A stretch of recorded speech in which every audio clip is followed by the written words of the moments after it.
네, 반갑습니다. 할렐루야. 예배 자리로 나오신 성도님들 환영하고 축복합니다. 이 시간 하나님께 찬양과 경배로 나아가시겠습니다.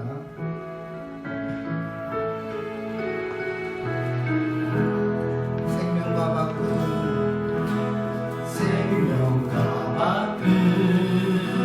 주의 사랑을 잊지 않게 하소서.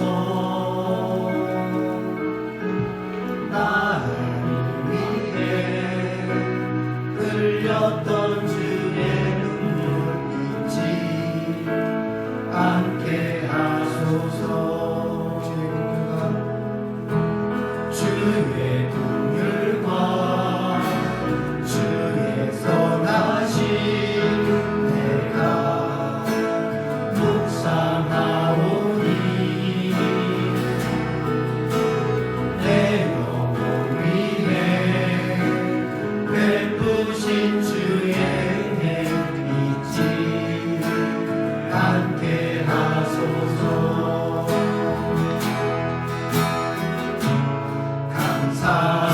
감사합니다. 주님 고맙습니다. 그 사랑 때문에 그 눈물 때문에 주 앞에서 예배합니다. 생명과 바꾼 주의 사랑을 잊지 않게 하소서.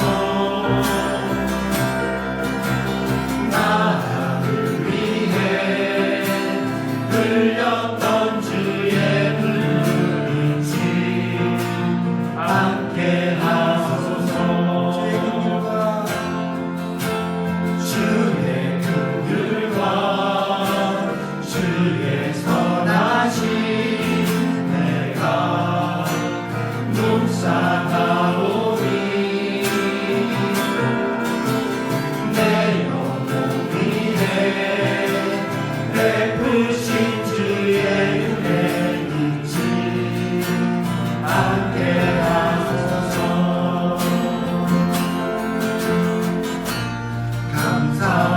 감사합니다.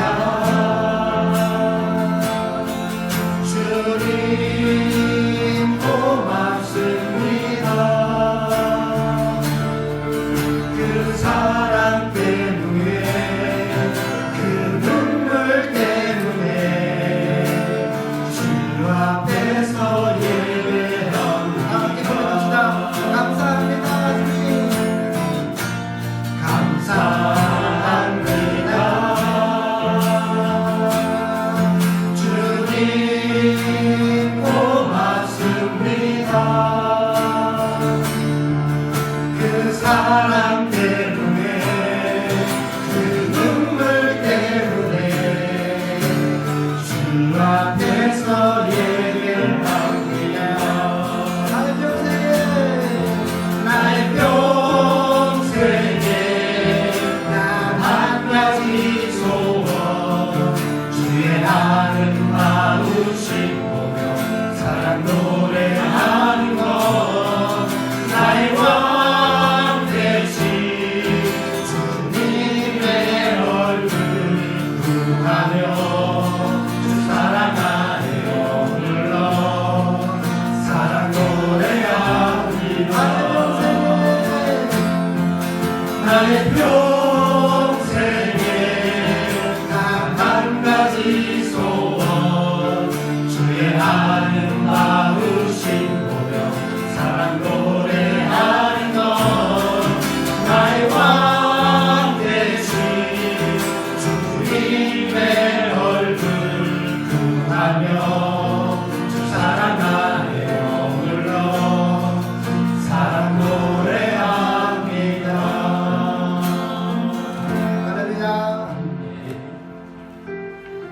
요즘 코로나 때문에 저기 상주에서도 못 오시고 또 다른 책에서도 못 오시는 분들 사이도 못 오시고 그런 게 참 많은 것 같아요. 또 코로나 하기 때문에 사업이 또 녹록지 않으신 분들도 많고 힘내시기를 축복합니다. 아멘. 그럼에도 불구하고 우리가 2022년도 승리할 수 있는 비법이 있습니다. 우리에게 감사가 있습니다. 감사. 이 고난 중에서도 하나님께서 우리 함께 하신다는 것, 그것을 믿음으로, 그리고 우리가 감사 충만할 때 또 은혜 주심을 믿고 이렇게 감사로 나가는 우리가 됐으면 좋겠습니다. 아멘. 감사. 오늘 숨을 쉬는 것 감사, 나를 구원하신 것 감사, 뜻대로 안 되고 주가 인도하신 것 모든 것 감사, 내게 주신 모든 것 감사, 때론 가져가신 것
기도하며 나아가기를 원합니다. 이 시간 기도할 때 하나님, 우리가 비록 현장에서 다 모이지는 못하지만 하나님, 우리가 있는 곳에 임재하여 주시는 줄 믿습니다.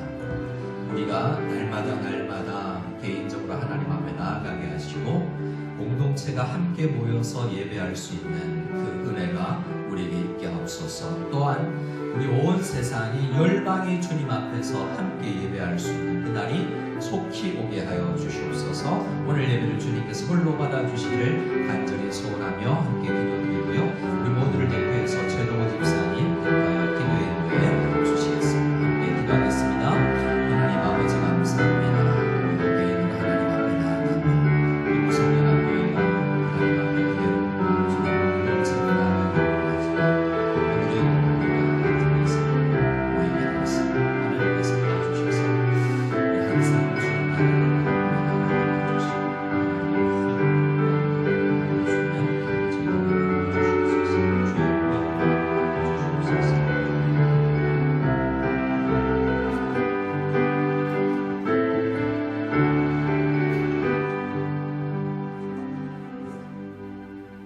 하나를 이루시며 합하여 선을 이루시는 아버지 하나님, 그 은혜에 찬양과 감사를 드립니다. 연약함과 아집으로 가득한 우리 삶임에도 불구하고 우리를 붙드시고 모든 상황 가운데 이겨내게 하시는 은혜를 주심에 또한 감사드립니다. 그 사랑에도 우리는 연약하여 하나님을 신뢰하지 못했습니다. 우리만을 의지하여 내 뜻대로 행했음을 회개하오니 용서하여 주시옵소서. 이 시간을 통해서 그 사랑을 회복하고 감사와 기쁨으로 주어진 삶의 자리에서 축복의 통로가 되도록 인도하소서.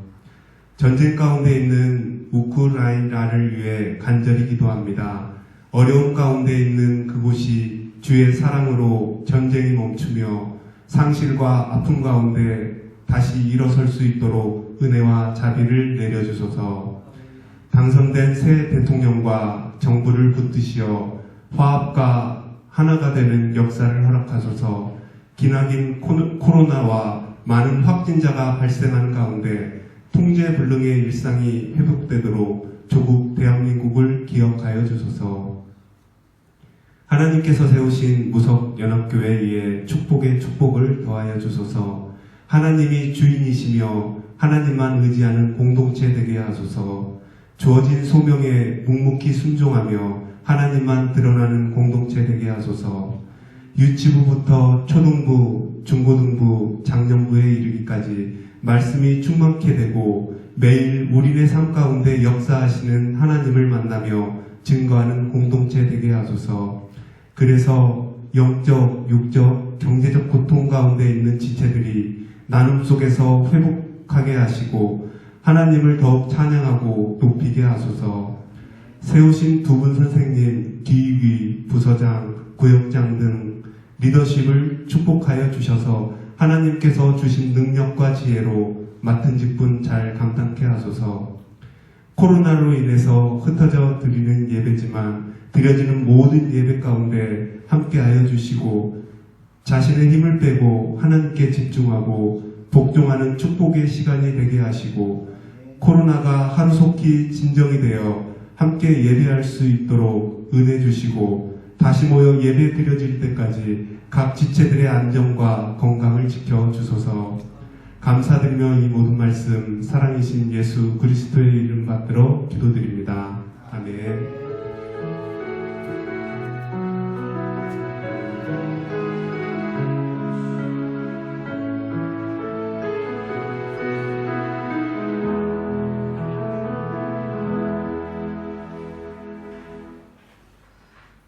우리 함께 찬송가 20장 큰 영광 중에 계신 주님 함께 찬양드리겠습니다.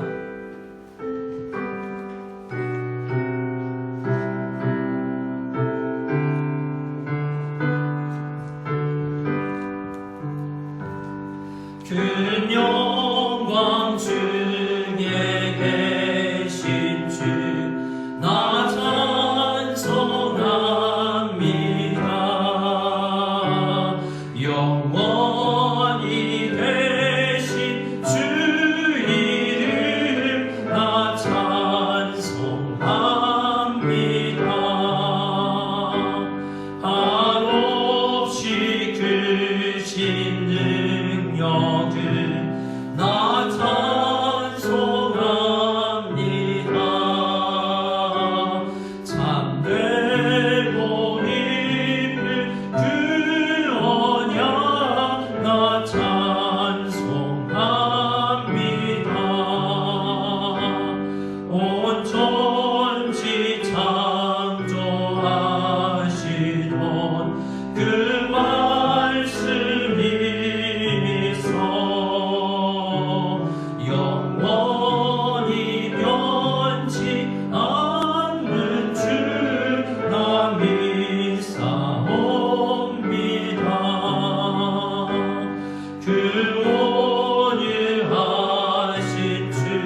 하나님 아버지 감사합니다.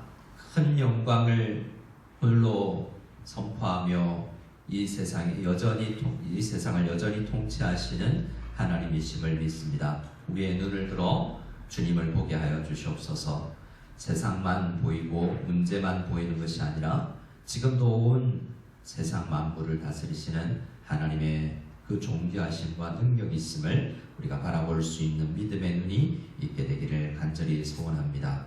그 믿음의 눈을 가지고 우리 일상을 바라보고 감사로 하나님 앞에 나아가는 주의 백성들이 감사의 예물들을 하나님 앞에 올려드리며 하나님 앞에 내 몸과 내 또한 은사와 하나님께서 주신 시간과 달란트가 하나님의 뜻대로 사용되기를 간절히 원하며 하나님의 교회를 섬기고 있는 귀한 주의 백성들 한 사람 한 사람 위에 더욱더 크신 은혜를 더하여 주셔서 주의 뜻이 우리 각 개인을 통하여서 가정을 통하여서 우리 공동체를 통하여서 우리가 드린 물질을 통하여서 이 땅에서 이루어지는 놀라운 은혜가 넘치게 하여 주시옵소서. 그 은혜를 맛보며 나아갈 수 있는 저희들 다 될 수 있도록 주님 도와주시옵소서. 우리가 드린 물질과 예배와 우리의 기도를 통하여서 하나님의 나라가 확장되어 나아가는 것을 믿사오며 우리 모두를 축복하여 주실 줄 믿사옵고 우리 구주 예수 그리스도의 이름으로 축복하오며 기도드리옵나이다.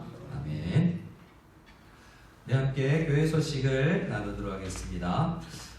이번 주일 중에 연락을 받으신 것처럼 이번 주일, 다음 주일까지는 우리 온라인으로 모이게 되었습니다. 각 가정에서 우리 자녀들을 잘 지도해 주셔서 이렇게 모이지 못할 때 자녀 신앙교육에 공백이 생기지 않도록 이때 더 주의를 기울여서 경각심을 가지고 자녀들과 함께 다양한 도구들을 사용하여서 신앙교육에 힘써주시기 바랍니다.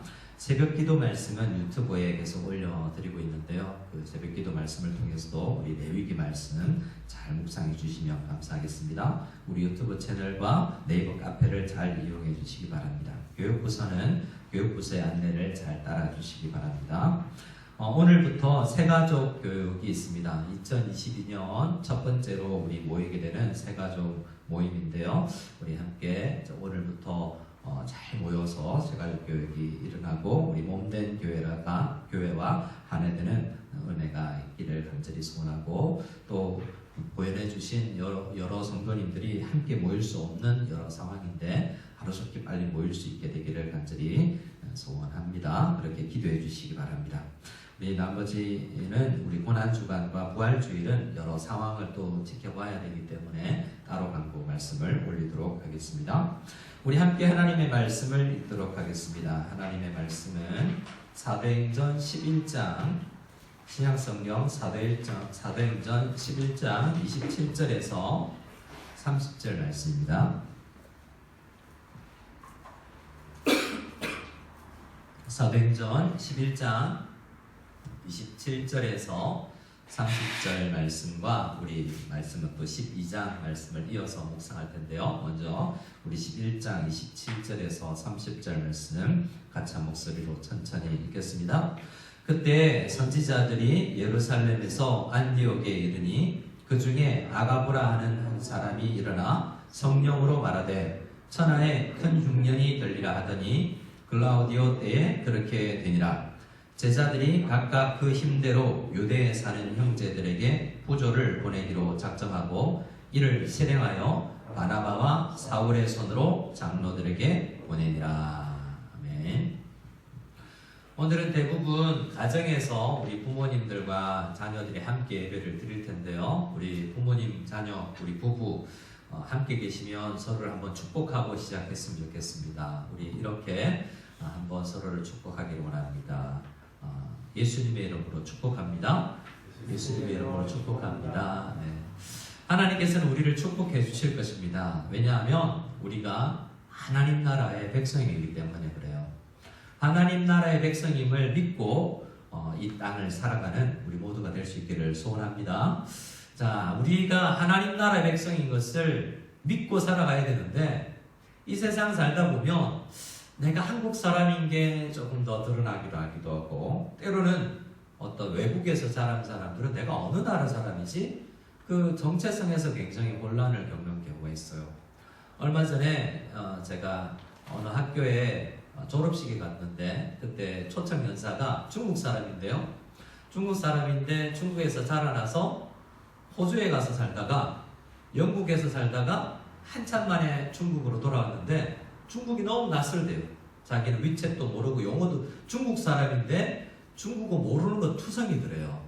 그래서 어떻게 택시를 타야 되는지도 모르겠고 그러면서 호주에서 살 때는 호주 사람이라는 생각을 막 하고 살았는데 나중에 영국에 가니까 너는 호주 사람이냐 중국 사람이냐라고 질문하기도 하고 다시 중국에 들어왔는데 너는 중국 사람이냐라고 묻더래요. 그런 사람들은 굉장히 정체성의 혼란을 겪고 살아간 사람이겠지만 우리도 사실 그럴 수 있습니다. 성경을 보면 우리는 하나님 나라 백성이라고 그래요. 근데 실제로는 우리는 중국에서 살아가고 대부분의 관심 있는 뉴스는 한국 사람들이 관심 있는 뉴스예요.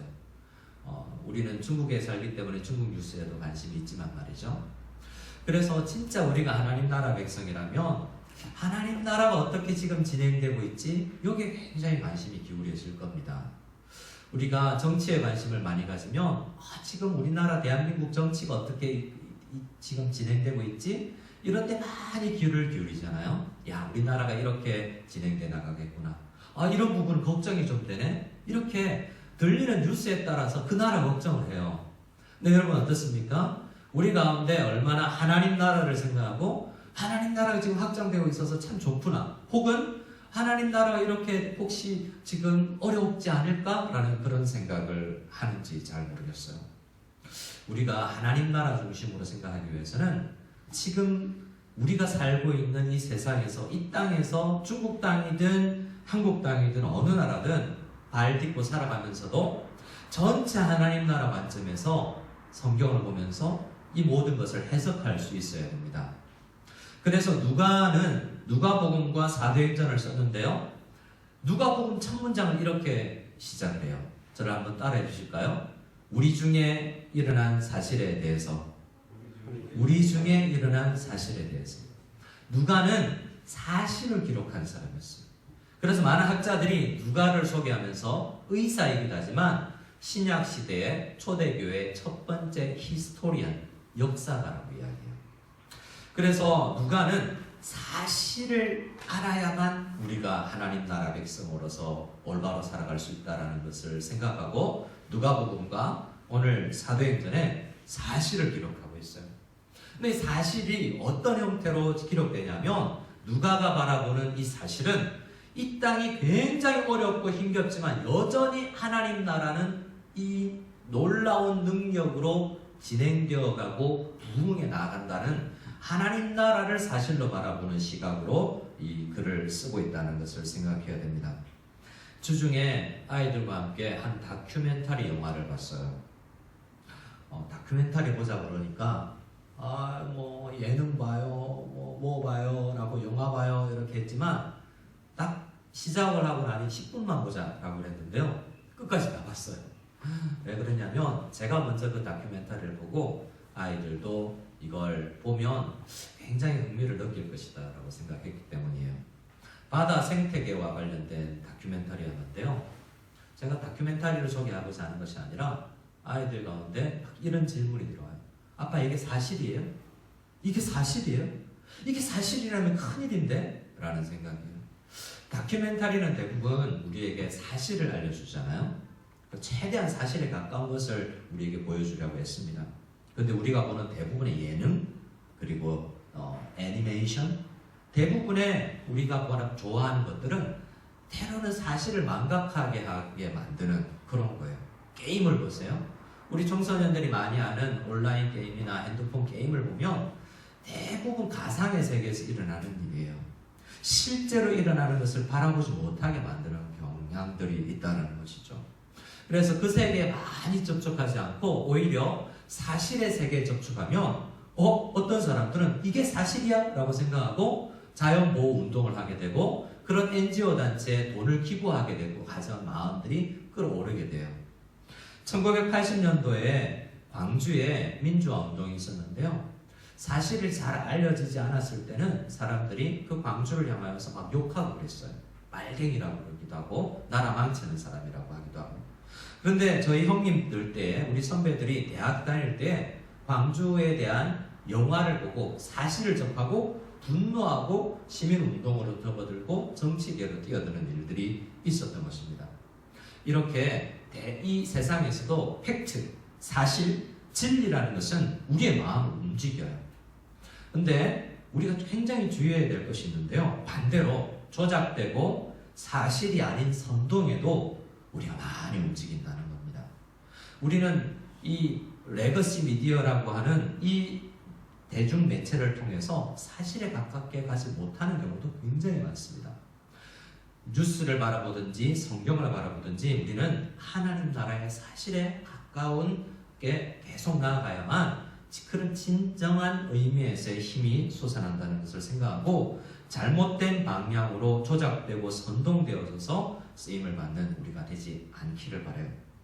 오늘 한 주 동안 제가 좀 서론이 좀 긴데요. 이 한 주 동안 살아오면서 저에게 굉장히 가슴을 뛰게 하고 기도하게 만든 한 뉴스가 있었습니다. 우크라이나의 한 광장에 109개의 빈 유모차가 줄지어 세워져 있는 사진과 함께 보도된 뉴스였어요. 109개의 그 빈 유모차는 우크라이나 전쟁이 시작되고 나서 이렇게 수금을 당한 어린 아이들 숫자를 상징하는 것이었다고 합니다. 109명의 유모차를 타야 될 어린 아이들이 이 전쟁 속에서 죽어가고 있었던 것이죠. 이런 사실에 우리가 접하게 되면 우리가 뭘 해야 되지? 라는 그러한 생각이 자연스럽게 솟아나게 됩니다. 다양한 소식이 그렇죠. 그런 멀리 있는 나라의 소식뿐만 아니라 한 주 동안에 우리 교회 성도님들에 대한 소식도 다양하게 들립니다. 그런 소식들을 들으며 기도하지 않을 수가 없었습니다. 우리 성도님들 다니는 직장 가운데 한 직장은 우크라이나 쪽에 또 어떤 직장은 러시아에 물건을 보내야 되는데 전쟁통에 선적을 하지 못해서 거의 대금을 받지 못하는 상황 가운데 있는 직장이 있습니다. 우리 코로나 상황, 인근 코로나 상황 때문에 고속도로가 막히고 물류가 잘 소통이 되지 않아서 제대로 공장이 돌아가지 않는 상황이 있는 직장들도 있어요. 얼마나 마음이 아프겠습니까? 상주에 계신 성도님들과 통화를 하고 전화 신방을 해보니 집도 나가지 못하고 코로나 핵상검사 여러 번 하고 학교에 또 나가지 못하는 여러 가지 안타까운 소식들이 들립니다. 우리는 이 시기만 굉장히 어렵다고 생각하지만 성경을 보면 2000년 전에도 비슷한 것은 반복되었었어요. 그래서 이런 굉장히 긴 코로나 상황, 전쟁, 그리고 다양한 경제적 어려움, 질병 이런 일들은 늘 있어 왔다는 것이죠. 그래서 이런 것들을 접할 때 우리가 앞서 찬양을 드렸던 것처럼 감사를 잊지 않기 위해서는 하나님 나라의 큰 시각으로 이런 한 개별 사안들을 바라보고 신앙의 힘으로 빨리 회복력을 가지고 그 가운데서도 감사를 회복하고 힘있게 살아가야 돼요. 하나님 나라가 어떻게 움직이고 있고 그 나라에서 하나님 나라의 구성으로서 내가 무엇을 해야 되는지 깨닫고 기도하는 우리가 되어야 하는 것입니다. 자, 오늘 우리가 읽었던 첫 번째 우리 말씀을 보면 하나님 나라 안에도 흉년이 있다는 것을 알 수 있어요. 27절에 그때 선지자들이 예루살렘에서 안디옥에 오는데요. 그 중에 아가보라는 한 선지자가 일어나서 예언을 합니다. 곧 온 천하에 큰 흉년이 들겠다라고 말씀을 해요. 얼마 지나지 않아서 그 흉년이 진짜 온 천하에 들게 돼요. 여기서 온 천하에라고 한다는 것은요, 당시에는 어떤 표현이냐면 로마가 통치하고 있는 온 세상에라는 의미예요. 사실은 누가는 천하에라는 의미를 통해서 오늘 11장, 12장 그리고 이 사도행전 전체를 누가복음 사도행전 전체를 바라보면서 천하가 로마가 다스리는 것 같지만 실제로는 하나님께서 다스리고 계신다는 것을 이야기하고 싶은 거예요. 로마가 지금 로마 황제에 의해서 다스려지는데요. 그 나라에 흉년이 될 거래요. 근데 그 흉년을 어떻게 극복해 나가느냐? 정부도 힘써서 극복해 나가겠죠. 그런데 교회가 어떻게 하는지 우리는 보아야 됩니다. 우리 글라우디오 황제 때, 지금 이 로마의 4번째 황제 글라우디오 때에 그 온 로마의 세상 안에 흉년이 들었다고 하는데요. 교회는 뭘 한 줄 아세요? 29절에 이렇게 되어 있습니다. 29절 같이 읽겠습니다. 제자들이 각각 그 힘대로 유대에 사는 형제들에게 부조를 보내기로 작정하고, 작정만 한 게 아니라 30절에 보면 실행합니다. 먼저 소식이 들려요. 안디옥 교회는 예루살렘에서 멀리 떨어져 있어요. 유대에서. 그런데 유대의 형제들이 이 흉년으로 인하여서 아프다라는 이야기가 들립니다.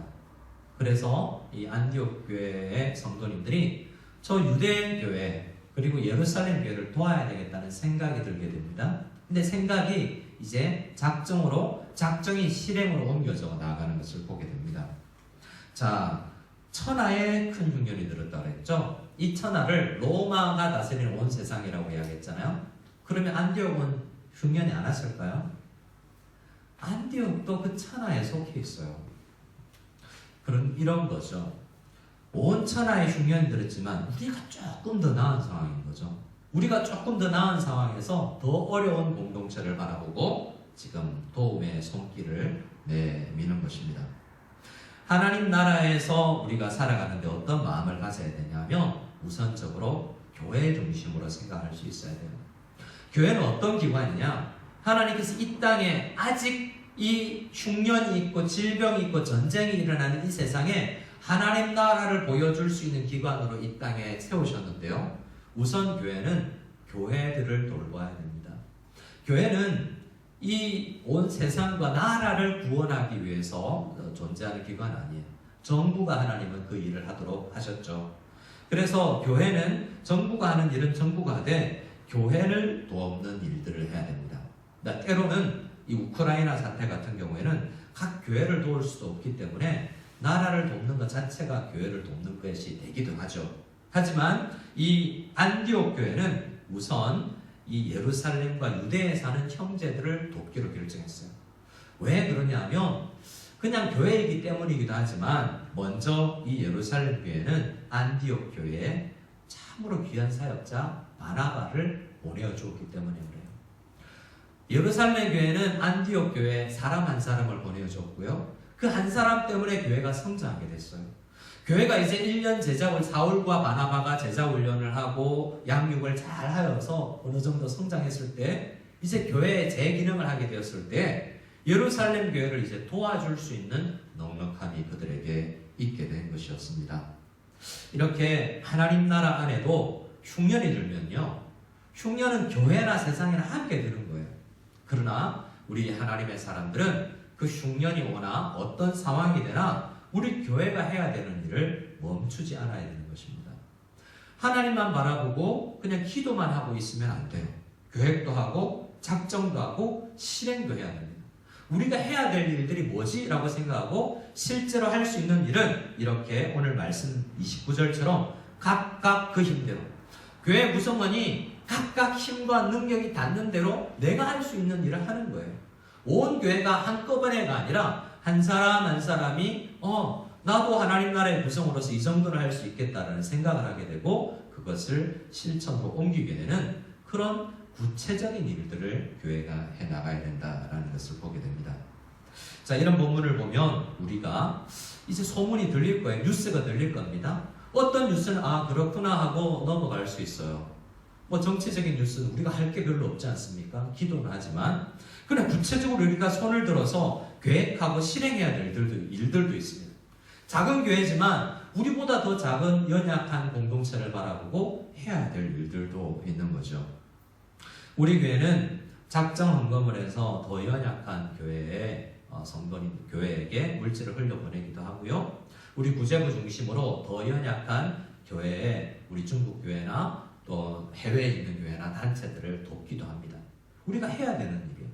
기도해야 되지만 기도하는 것이 마땅하지만 그냥 계획하고 실천하고 회의해서 그런 것들을 진행해 나가야 됩니다. 주중에 한 분이 찾아왔어요. 중국의 우리 사역자 한 분이 그동안 꾸준히 도와줘서 너무 고맙다고 이런 캔 하나 들고 찾아오셨더라고요. 굉장히 여전히 어렵지만 위로를 받는 것 같았습니다. 우리 교회와 우리 성도님들이 이런 것들을 좀 알았으면 좋겠어요. 우리 구제부를 통해서 우리 교회 여러분들이 헌금하는 이 예산들이 우리 구제부나 우리 교회 부수장님들의 회의를 통해서 정말 구석구석에 잘 전달되고 있는 것을 좀 많이 알렸으면 좋겠는데, 많은 성도님들이, 많은 지역 교회들이, 중국 교회들이, 또 세계 교회가 연약한 우리 교회의 섬김을 통해서 힘을 얻고 있다는 사실을 알고 우리도 감사할 수 있고 더 이러한 일에 쓰임받을 수 있는 우리가 다 되었으면 좋겠습니다. 우리 12장 1절에서 우리 1절과 3절까지를 같이 한번 4절까지를 같이 읽겠습니다. 12장 1절에서 4절까지를 같이 읽겠습니다. 시작. 그때 헤롯 왕이 손을 들어 헤아려하여 요한의 형제 야고보를 칼로 죽이니 유대인들이 이 일을 기뻐하는 것을 보고 베드로도 잡으려 할 때는 무교절 기간이라 자금에 옥에 가두어 군인 내식인 내패에게 맡겨 지키고 6월절 후에 백성 앞에 끌어내고자 하더라. 오늘 조금 전에 읽었던 11장 27절도 그때라고 시작하는데요. 오늘 12장 1절도 그때라고 시작하고 있어요. 좀 비슷한 시기에 이런 일들이 함께 일어났다는 거예요. 흉년도 일어났지만 예루살렘 교회가, 유대 교회가 더 큰 어려움을 맞았어요. 지금 유대 교회, 예루살렘 교회 입장에서 생각하면 흉년 때문에 힘듭니다. 가난하니까 뭐든 힘들죠. 먹을 게 잘 없으니까요. 그런데 바나바와 사울이 안디옥 교회 성도님들의 헌금을 가지고 왔습니다. 위로가 되었겠죠. 그런데 그런 위로는 잠시였지만 큰 위기가 교회에 닥칩니다. 헤롯 왕이 손을 들어서 교회 중에 몇 사람을 죽이려고 하는데요. 제일 첫 번째 죽인 사람이 요한의 형제 야고보였어요. 요한의 형제 야고보라는 것은 우리가 12제자 중에 한 분이지 않습니까? 요한과 야고보, 베드로가 목복음서 안에서 굉장히 중요한 분이었어요. 그런데 요한의 형제 야고보를 칼로 헤롯이 죽입니다. 그리고 3절에 유대인들이 이 일을 보고 요한의 형제 야고보가 순교한 걸 보고 어떤 사람들이 기뻐해요. 사람이 죽었는데 유대인들은 기뻐했다는 거죠.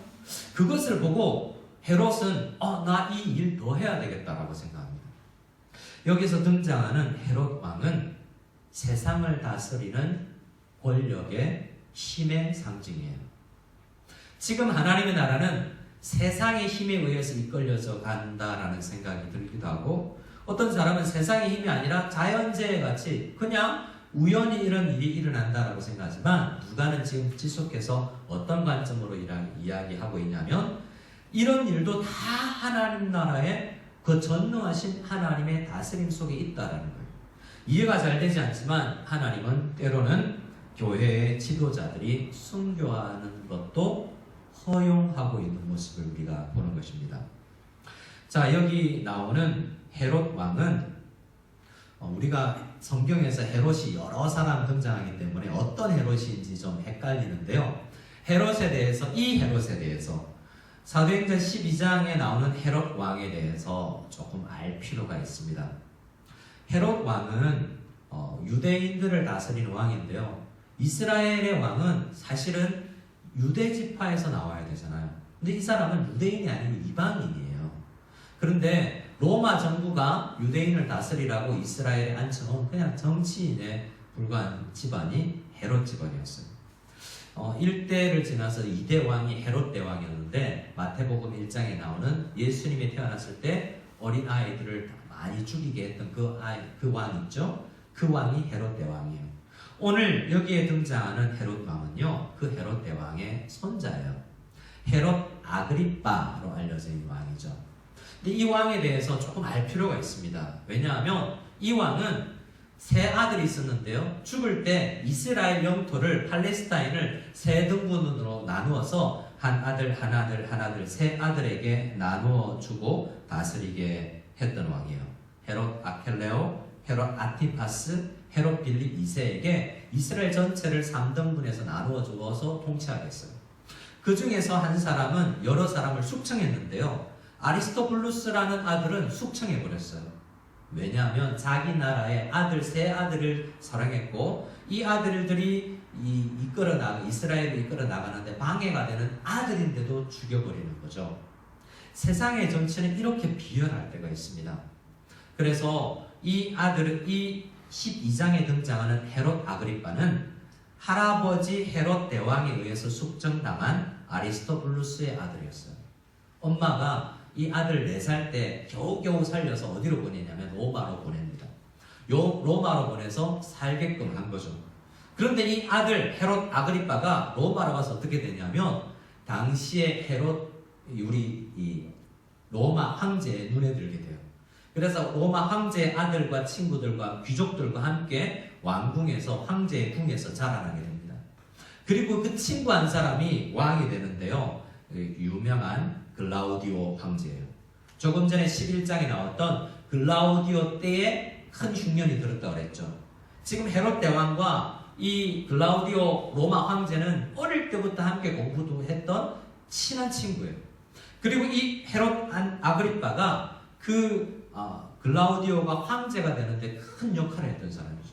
그래서 이 로마 황제, 로마가 다스리는 큰 땅 중에서 이 황제가 된 글라우디오는 이 친구 헤롯 아그리빠에게 이스라엘 전체를 다스릴 수 있는 권한을 줍니다.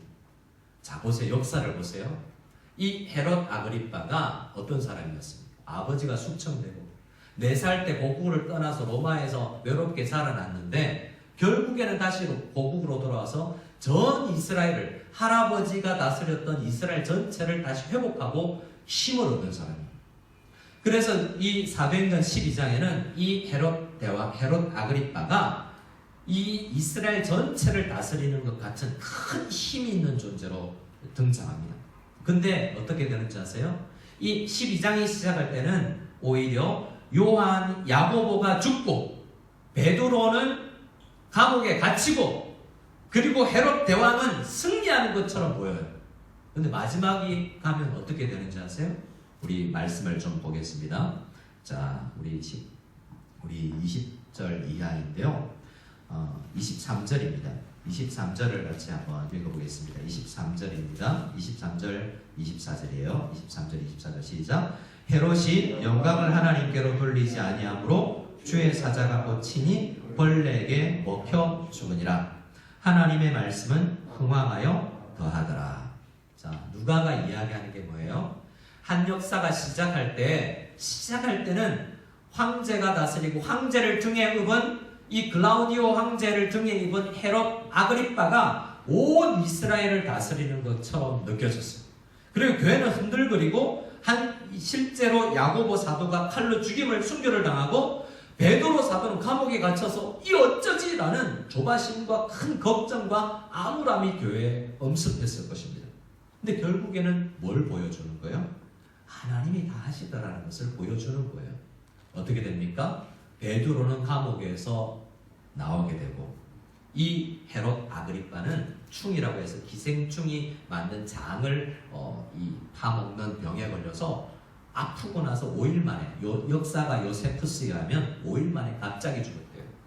어떻게 죽었냐면 그가 오늘 말씀에 보면 20절, 21절, 22절 보면 그가 자기 친구 황제 시저를 높이는 큰 행사를 만들었는데요.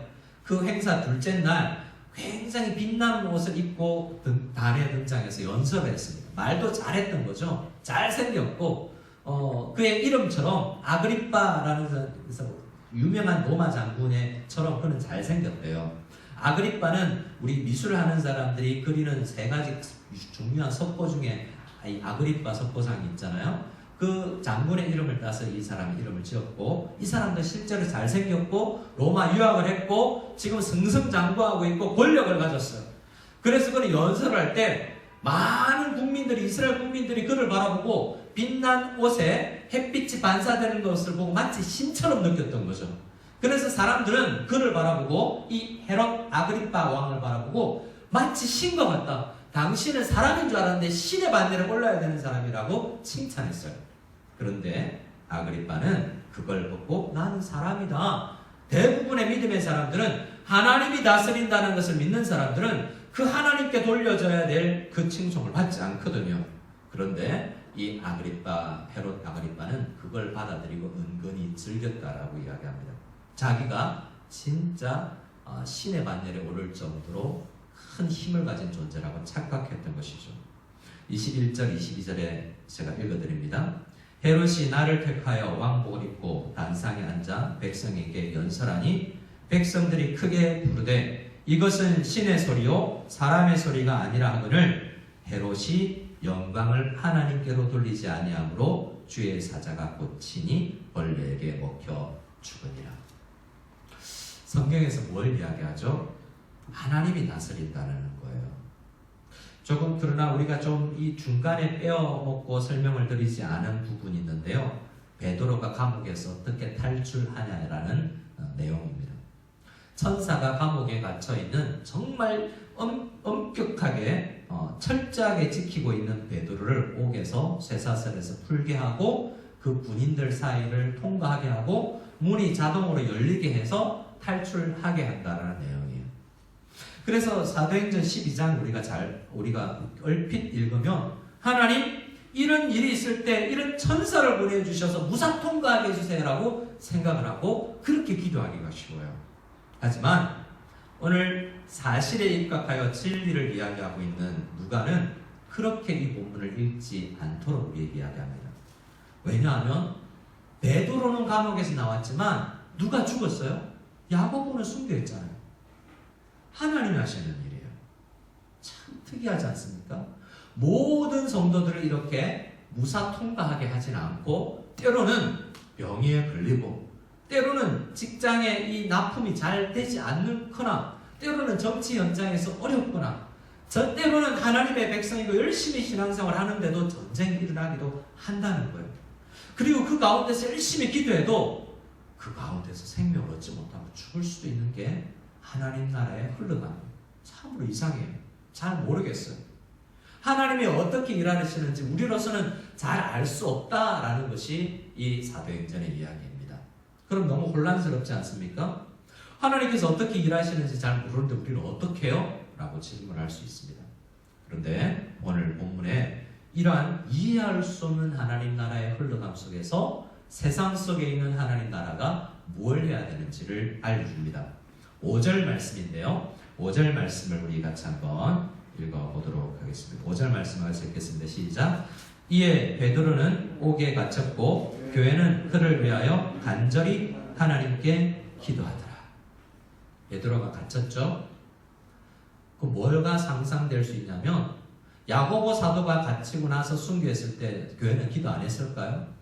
야고보 사도가 감옥에 갇혔을 때도 교회는 기도했을 거예요. 스데반은 스스로를 위해서도 기도했습니다. 하지만 스데반도 죽고 야고보도 죽잖아요. 베드로는요 사실 죽을 확률이 높아요.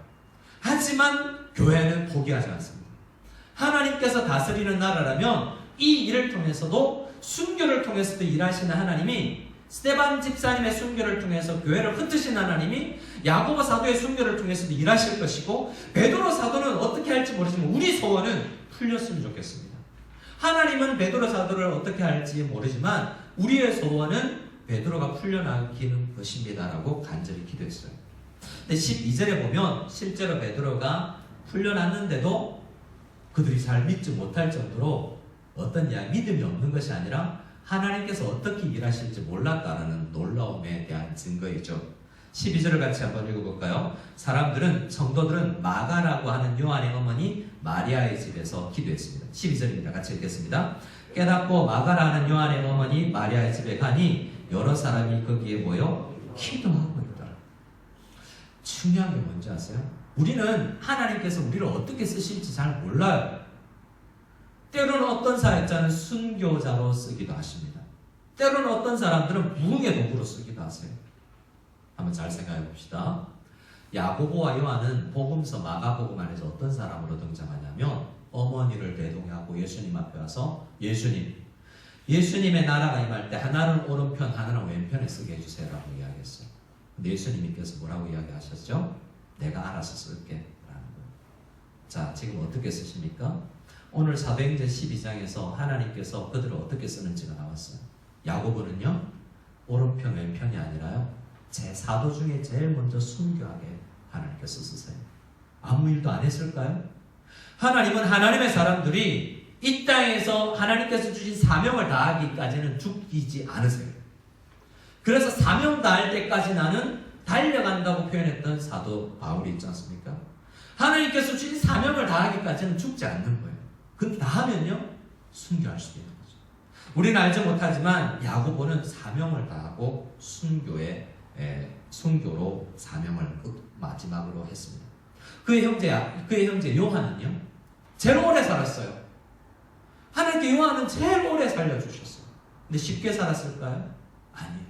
밤모섬에 유배 가서 어렵게 살았지만 고진 어려움을 감당하면서 성경을 쓰면서 요한 1, 2, 3서, 요한복음, 요한계시록을 쓰도록 하나님은 요한을 베푸셨어요. 야고보도 성경 썼으면 좋지 않았을까요? 하지만 그는 성경 한 자 쓰지 못하고 순교의 길로 사라집니다. 그리고 베드로는 어떻습니까? 베드로는 예수님 앞에 와서 예수님, 나 감옥에도 갈 수 있고요, 나 예수님을 위해서 죽을 수도 있어요 라고 호언장담했던 사람이에요. 예수님은요, 베드로도 하나님의 뜻대로 쓰세요. 여러분 감옥에 여러 번 가기도 하고, 실제로 그의 말처럼 그가 호언장담했던 것처럼 감옥에 여러 번 가기도 하고, 또한 오늘 본문처럼 추록시키기도 합니다. 결론은 무엇이냐면 하나님은 우리를 어떻게 쓰실지 우리는 잘 몰라요. 우리는 뭘 해야 되느냐? 하나님 어떻게 쓰실지는 모르지만 하나님께서 지금 온 세상을 다스릴 줄 믿고 내가 하나님의 손에 들린 도구가 되게 해주십시오. 그렇게 간절히 기도해야 돼요.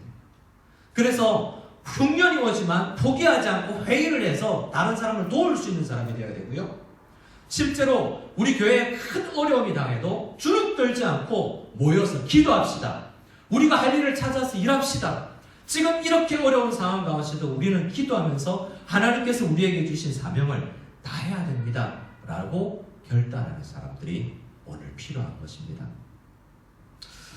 어떤 한 유명한 선교사가 있습니다. 한 주 동안 말씀을 준비하면서 생각났던 선교사인데요, 짐 엘리엇이라는 선교사예요.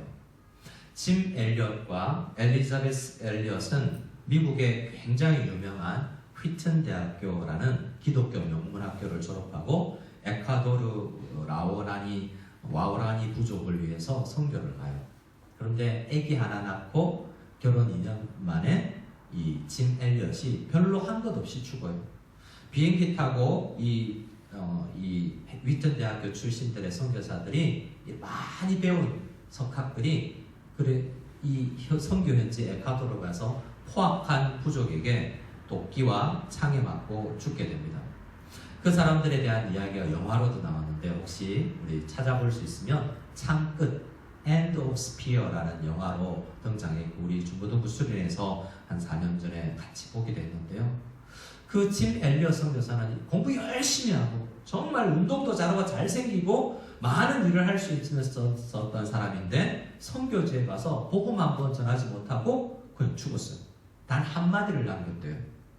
우리는 당신의 친구입니다 라고 한마디 남기고 죽었는데요. 그 짐 엘리엇을 죽였던 원주민이 나중에는 결국에는 예수를 믿게 되고 사역자의 길을 가게 되는 사실이 있습니다. 근데 그 원주민이 어떻게 예수를 믿는지 아세요? 짐 엘리엇의 아내 엘리자베스 엘리엇이 남편이 죽고 2년 만에 어린 아들 품고 그 에콰도르 와오라니 부족에게 다시 가요. 죽을 각오를 하고 간 거예요. 근데 그 부족은요, 연약한 여자는 죽이지 않아요. 어린아이는. 그걸 모르고 순교하고 각오하고 갔거든요. 그런데 그 여자가 들어가서 그 부족을 돕기 시작합니다. 나중에 그 부족 두번들이 묻죠. 성경을 번역하는 이 성경 번역 선교사들이었는데요.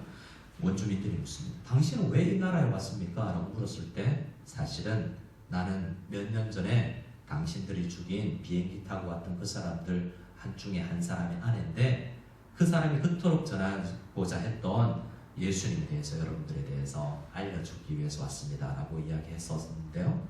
그 여인의 섬김을 통해서 그 부족이 변화되기 시작했고 16년간의 그의 사역을 통해서 수많은 교회가 생겨났습니다. 엘리자베스 엘리엇은 이 1956년에 그 선교를 하러 갔는데요. 몇 년 전에 돌아가셨어요. 미국의 거든 코넬이라는 유명한 신학교에서 교수도 하시고요. 오래오래 88세까지 사시면서 사역을 하다가 하나님 나라에 쓰임을 받았어요. 부부 선교사가 어떻게 쓰임을 받았습니까? 짐 엘리엇 선교사는 한마디 남기고 순교에 피를 흘리고 죽었어요. 그런데요, 그 순교의 피가 아무 헛되게 지나갔을까요? 아니에요. 오래오래 살았던 엘리자베스 엘리엇 선교사가 그의 순교를 도구로 복음을 전할 수가 있게 되었던 것입니다. 하나님은 참으로 이해할 수 없게 일을 하세요. 그에 관련된 책이 있는데요. 책 제목이 이렇습니다. 저를 한번 따라해 주실까요? 전능자의 그늘. 전능자의 그늘이라는 유명한 책이 있어요. 짐 엘리엇 선교사에 대해서 아내 엘리자베스 엘리엇이 쓴 책이에요. 검색해 보시고 이 책 내용을 좀 살펴보셨으면 좋겠어요. 전능자의 그늘이라는 표현은 시편 91편에 나오는 말씀입니다. 1절만 제가 읽어드립니다.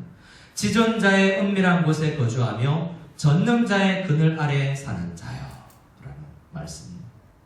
우리는요, 전쟁이 일어나고요, 질병이 있고요, 사고가 일어나고요, 남편이 죽는 가혹한 현실 속에서 살아가요.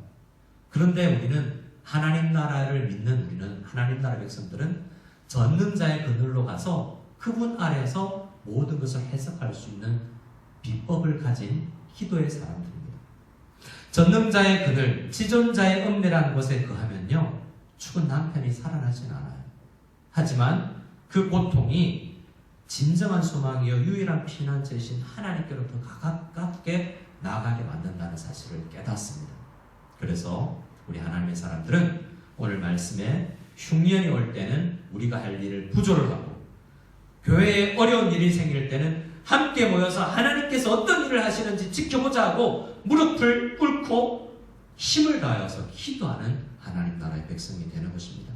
그리고 이런 마음을 가지는 것이죠.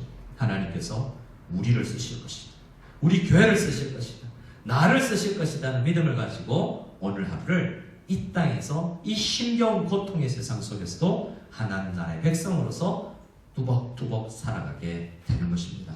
어려운 환경 속에, 코로나 환경 속에 놓여있는 성도님들, 정말 하나님 나라의 백성이라는 것을 기억하고 하나님 나라의 백성 우리를 하나님의 뜻대로 써주시옵소서 간절히 기도하며 나가는 우리 모두가 다 될 수 있기를 소원합니다. 우리 함께 찬양하며 나가기를 원합니다. 찬양할 때 하나님 우리를 사용하여 주시옵소서. 함께 찬양하며 나가겠습니다.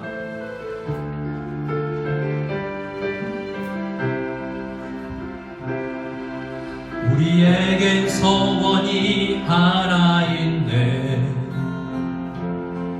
주님 다시 오실 그날까지 우리 가슴에 새긴 주의 십자가 사랑, 나의 교회를 사랑케 하네. 주의 교회를 향한 우리 마음, 자신과 포기와 가난과 고난, 하물며 죽음조차 우릴 막을 수 없네. 우리 교회는 이끌의 희망, 교회를 교회 내게, 예배를 예배 내게 우릴 사용하소서. 진정한 부흥에만 오늘 임하도록 우릴 사용하소서.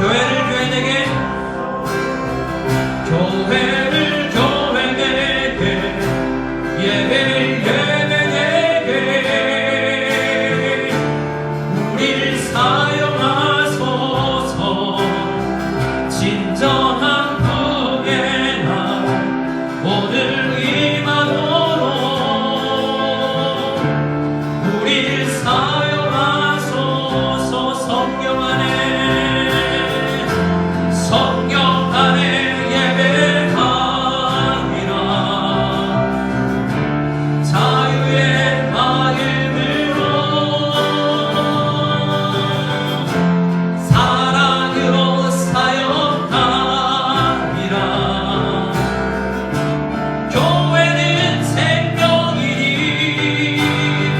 교회를 교회 내게 예배를 예배 내게 우리를 사용하소서. 진정한 부흥의 날 오늘 임하도록 우리를 사용하소서. 우리를 사용하소서. 우리를 써주시옵소서. 우리를 사용하소서. 우리 함께 기도하며 나가기를 원합니다.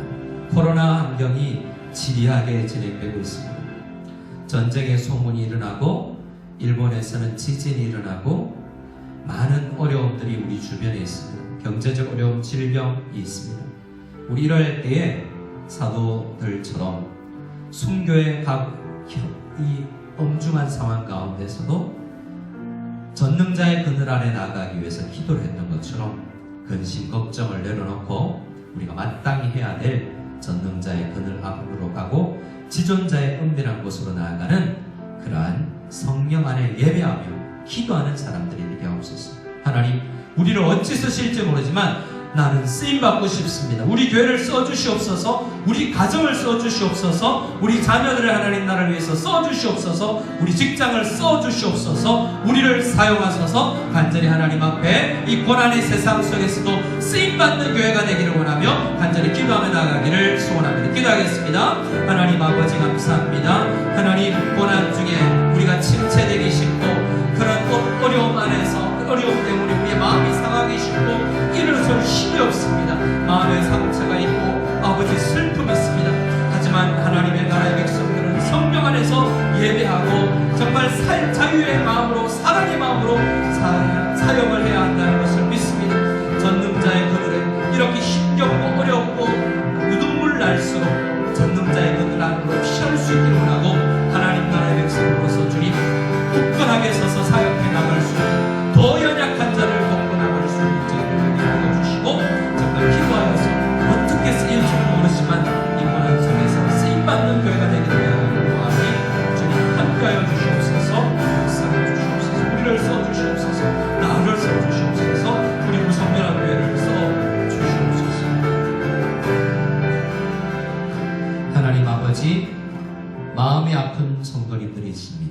힘을 내게 하여 주시옵소서. 경제적으로 어려운 성도님들이 있습니다. 직장이 어려운 과정 가운데 있는 직장이 있습니다. 모두가 환난 가운데 어렵습니다. 우크라이나는 전쟁으로 인해서 어렵습니다. 그 모든 곳에서 하나님 나라의 백성들이 기도로 나아가게 도와주시고 어떤 경로로든 쓰임받게 하여 주시옵소서. 우리를 써주실 줄 믿습니다.